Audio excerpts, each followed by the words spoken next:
Te voy a demorar porque no se lo pasa a los chicos, así que no hay apuro.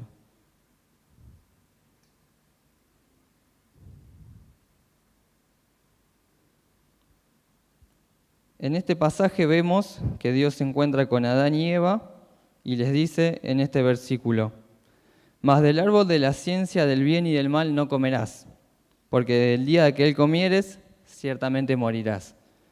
Y la realidad es que a veces olvidamos que esto no es solo para Adán y Eva, sino que es también para nosotros. Y más allá que simboliza la muerte espiritual, también todo ser humano vive la muerte porque justamente desobedecemos a Dios, y es bueno recordarlo y tenerlo presente. ¿Por qué abordo el tema de la santidad de esta manera?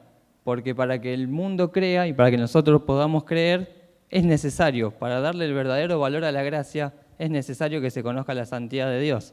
Si no, no sabemos cómo estamos ofendiendo a Dios y no necesitaríamos la gracia.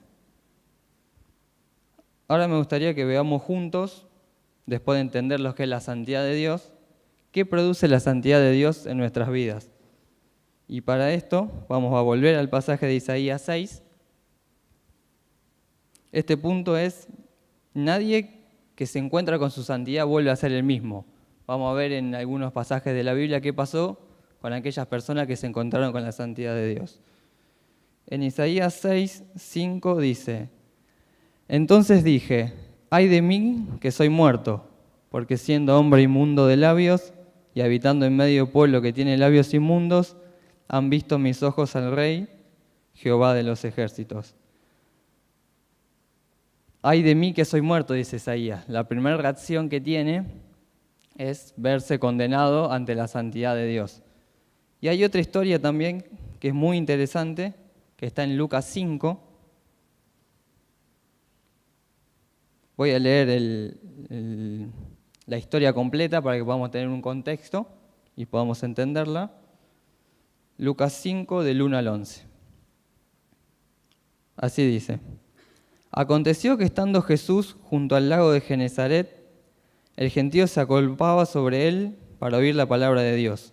Y vio dos barcas que estaban cerca de la orilla del lago, y los pescadores, habiendo descendido de ellas, lavaban sus redes. Y entrando en una de aquellas barcas, la cual era de Simón, le rogó que la apartase de tierra un poco, y sentándose enseñaba desde la barca a la multitud. Cuando terminó de hablar, dijo a Simón: boga mar adentro y echad vuestra red para pescar. Respondiendo Simón le dijo: Maestro, toda la noche hemos estado trabajando y nada hemos pescado. Mas en tu palabra echaré la red. Y habiéndolo hecho, encerraron gran cantidad de peces, y su red se rompía. Entonces hicieron señas a los compañeros que estaban en la otra barca, para que viniesen a ayudarles. Y vinieron y llenaron ambas barcas, de tal manera que se hundían.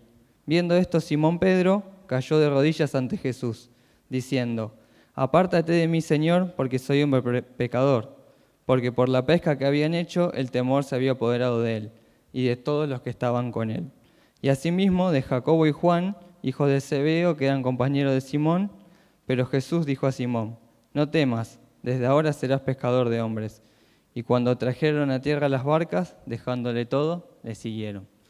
Ahora vamos a desglosar un poco la historia y vamos a ver algunos puntos interesantes.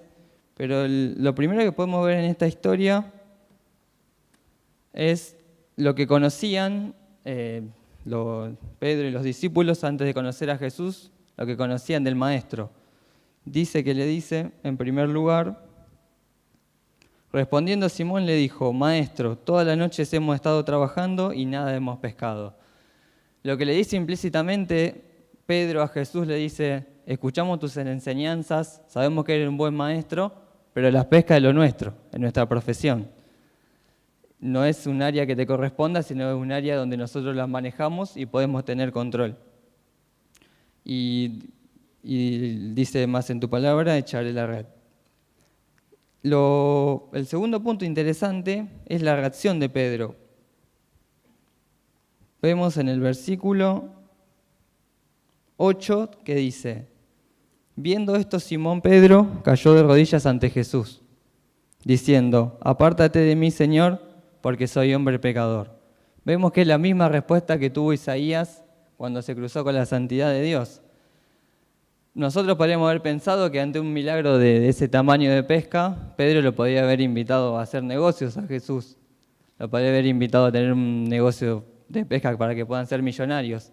Pero no, Pedro se dio cuenta que estaba ante la santidad hecha carne, que estaba ante el Dios hecho persona. Y lo que le provocó fue temor y entender que es un hombre pecador que no merecía estar delante de él.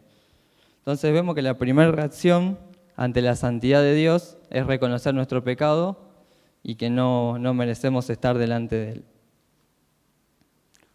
Ahora vamos a hablar de otro punto. Llegado a este punto que el hombre se choca con la santidad de Dios y reconoce que es pecador, vemos que se presenta lo que es verdaderamente el Evangelio. Para el que reconoce su pecado, la buena noticia es que hay gracia. La buena noticia del Evangelio es esa, justamente que el que reconoce que es pecador y está lejos de Dios, Dios le presenta su gracia. Para eso volvemos a la historia de Isaías y vamos a leer Isaías 6, 5 al 7.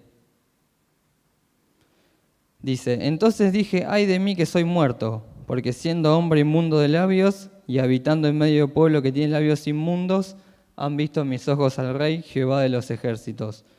Y voló hacia mí uno de los serafines, teniendo en su mano un carbón encendido, tomado del altar con unas tenazas. Y tocando con él sobre mi boca, dijo, he aquí que esto tocó tus labios, es quitada tu culpa y limpio tu pecado. Lo interesante y lo grandioso que es la reacción inmediata de Dios ante el reconocimiento del pecado del hombre es la gracia. Inmediatamente manda al serafín para que lo limpie y él pueda ser limpio y quitada su culpa del pecado. Por eso es tan importante que cuando prediquemos y compartamos el Evangelio, compartámoslo con puro y la verdad, para que pueda reconocer el hombre su pecado y Dios pueda actuar con gracia. Ahora, también esto nos ayuda a entender el trabajo que tenemos como iglesia dentro del ministerio de la reconciliación. Porque si entendemos que tiene que ser una acción divina el salvar al pecador, entendemos que nuestro llamado no es más que hacer testigos, es contar y predicar lo que Dios ha hecho en nuestras vidas. Dice la Biblia que el trabajo del Espíritu Santo es convencer de justicia, juicio y pecado. No dice que sea el trabajo de la iglesia ni nuestro convencer a las personas de pecado. Es importante que entendamos que nuestro trabajo es predicar y presentar la gracia de Dios para que pueda obrar el Espíritu Santo y las personas puedan arrepentirse. Como cuarto punto, lo vemos inmediatamente en la historia de Isaías. Isaías 6:8 dice, después oí la voz del Señor que decía, ¿a quién enviaré y quién irá por nosotros? Entonces respondí yo, heme aquí, envíame a mí. Vemos en esto la progresividad del crecimiento de Isaías. Primero reconoció su pecado, después fue perdonado, después fue consagrado y enviado. Lo mismo, voy a volver a la historia de Pedro para que podamos ver el paralelismo. En Lucas 5, vuelvo a leer los últimos 3 versículos, del 9 al 11, dice, porque por la pesca que habían hecho el temor se había apoderado de él y de todos los que estaban con él, y asimismo de Jacobo y Juan, hijos de Zebedeo, que eran compañeros de Simón. Pero Jesús dijo a Simón, no temas, desde ahora serás pescador de hombres. Y cuando trajeron a tierra las barcas, dejándole todo, le siguieron. Vemos de nuevo en esta historia que hay un reconocimiento del pecado de Pedro y los discípulos. Después hay una consagración que es importante, que entendamos que la santidad para los hijos de Dios no es un llamado a perfección. Santidad es un llamado a estar consagrados. No vamos a poder alcanzar la perfección mientras estemos en esta tierra, pero sí vamos a poder ir camino en esa consagración, donde Dios se pueda apoderar de cada área de nuestras vidas y enviarnos y crecer más en Él. Dice, y cuando trajeron a tierra las barcas y dejándole todo, le siguieron. Vemos la consagración y el envío de Jesús cuando le dice, ahora serás pescador de hombres. Quiero que en esta noche nos quedemos con este punto, que cómo aplica la santidad a nuestra vida. Es que, como decía recién, nuestro llamado no es a ser perfectos, sino a estar consagrados a Dios. Que al chocarnos con esa santidad trascendente del Señor y vernos lejos de Él, entendamos que tenemos que consagrarnos más a Él. Y otro punto importante de entender la santidad de Dios es que mientras más comprendemos lo lejos que está Él y lo lejos que estamos nosotros de Él, más grande es su amor hacia nosotros. Mientras más grande es la distancia a lo que nos encontramos y la lejanía de acercarnos a Él, aún podemos ver lo grande que fue su amor cuando vino y dio su vida por nosotros. Le voy a pedir a los chicos que pasen antes de ir a la conclusión, porque me gustaría cerrar con una última historia para que nos podamos llevar una aplicación práctica en esta noche, que está en Lucas 18. Yo le pedí a los chicos los últimos versículos, pero lo voy a leer porque es importante que podamos llevarnos el contexto. Lucas 18, del 1 al 8, dice: También les refirió Jesús una parábola sobre la necesidad de orar siempre y no desmayar, diciendo: Había en una ciudad un juez que ni temía a Dios ni respetaba a hombre. Había también en aquella ciudad una viuda, la cual venía a él diciendo: Hazme justicia de mi adversario. Y él no quiso por algún tiempo. Pero después de esto dijo dentro de sí: Aunque ni temo a Dios ni tengo respeto a hombre, sin embargo, porque esta vida me es molesta, le haré justicia, no sea que viniendo de continuo me agote la paciencia. Y dijo el Señor: Oíd lo que dijo el juez injusto. ¿Y acaso Dios no hará justicia a sus escogidos que claman a Él día y noche? ¿Se tardará en responderles? Os digo que pronto le hará justicia. Hasta este punto vemos lo común, que es la fe que busca algo de Dios, que insiste porque quiere buscar algo de Dios y obtener algo. Pero continuando el versículo hay una palabra clave que es pero. Cada vez que nos crucemos en la Biblia con un pero, prestemos mucha atención porque después viene siempre un punto importante y donde está la verdadera enseñanza. Pero cuando venga el Hijo del Hombre, ¿hallará fe en la tierra? ¿Pero cómo? Si en los versículos anteriores cuando leímos le insistían a Dios y le clamaban si le insistían a Dios es porque tenían fe. Entonces, ¿de qué fe es la que está hablando acá el Señor? Es la fe que le conoce y le ama por lo que Él es y que busca consagrarse cada día más por la obra que Él hizo y no por lo que Él le puede dar. Me gustaría que nos pongamos de pie para terminar en esta noche.